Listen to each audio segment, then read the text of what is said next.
Kristi Noem out as head of Homeland Security, the first cabinet member to be fired in President Trump's second term. The president announcing her firing on social media. The news coming as Noem was on stage at a law enforcement conference. She did not address the firing. An administration official tells NBC News the move was due to a culmination of Noem's, quote, many unfortunate leadership failures. Most recently, a grilling on Capitol Hill over a $220 million border security ad campaign that featured her prominently. But if you come here the right way, your American dream can be as big as these endless skies. Pressed over whether the president approved it. Did the president know you were going to do this? Yes. He did? Mm-hmm. Yes. But last night in a phone interview, President Trump telling me about the spending, quote, I wasn't thrilled with it. I spent less money than that to become president. I didn't know about it. Noem's place in the administration became increasingly unstable following the fatal shootings of two Americans, Renee Good and Alex Preddy, by federal agents during immigration operations in Minneapolis. The former secretary also heavily criticized for purchasing a luxury plane that DHS claimed would be used for deportation flights, and also under scrutiny in Congress for allegations of an inappropriate relationship with a subordinate staffer, Corey Lewandowski, which she called tabloid garbage. The news of her departure drawing bipartisan praise. Kristi Noem is gone. Good riddance. She has completely destroyed the high ground that Republicans had. The president naming Republican Senator Markwayne Mullin of Oklahoma to the post, who was caught off guard by the timing of the announcement. When did you find out, sir? A little bit before you guys did. Mullin, a former MMA fighter, served for a decade in the House before he won a 2022 special election in the Senate.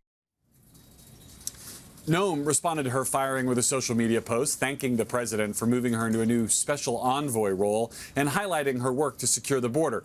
As for Mullin, he'll now need Senate approval to take over that top DHS spot, which will take a couple of weeks. And his department is still shut down this morning amid that standoff with Democrats over its funding. Craig?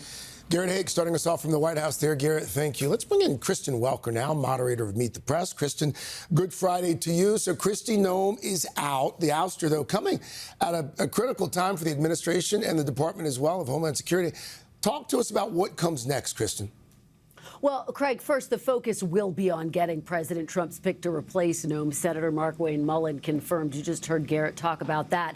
A top leadership aide in the Senate telling me the plan is to move swiftly with his confirmation process. Look, he is someone who is focused on building bipartisan relationships, even holding workout sessions with his fellow senators of both parties.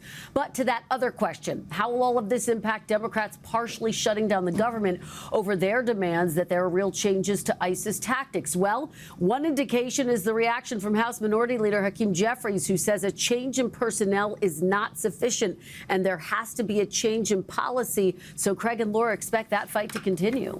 Kristen, now a week since the war with Iran started, how is it affecting the president's standing with his base? Well, look, the president has argued that the war is ahead of schedule and is promising the U.S. is going to get out in a matter of weeks. But there is skepticism, Laura, here at home. Our latest NBC News poll showing 54% of Americans disapprove of the president's handling of Iran, while 41% approve. And there have been some vocal critics in his MAGA base, there's no doubt about it, who say, look, this war goes against his promise to get the U.S. out of foreign conflicts, though his administration argues his base is still strong overall. But with midterms looming and Republicans fighting to hold on to control of Congress, the challenge for the party is, does the focus on Iran distract from their key message of affordability? But the longer this war stretches out, the more it runs the risk of complicating the president and his party's political standing. We'll have to see how it all plays out. Laura and Craig. Kristen Welker. Kristen, thank you. And of course, Kristen will have much more on Sunday. If it's Sunday, it's Meet the Press. This Sunday, the results of our brand new NBC News poll and an exclusive interview with the aforementioned House Democratic leader Hakeem Jeffries. Hey, thanks for watching. And don't forget, you can catch the Today Show every morning on NBC or take Today when you're on the go. Just follow the Today podcast on Apple Podcasts, Spotify, or wherever you listen.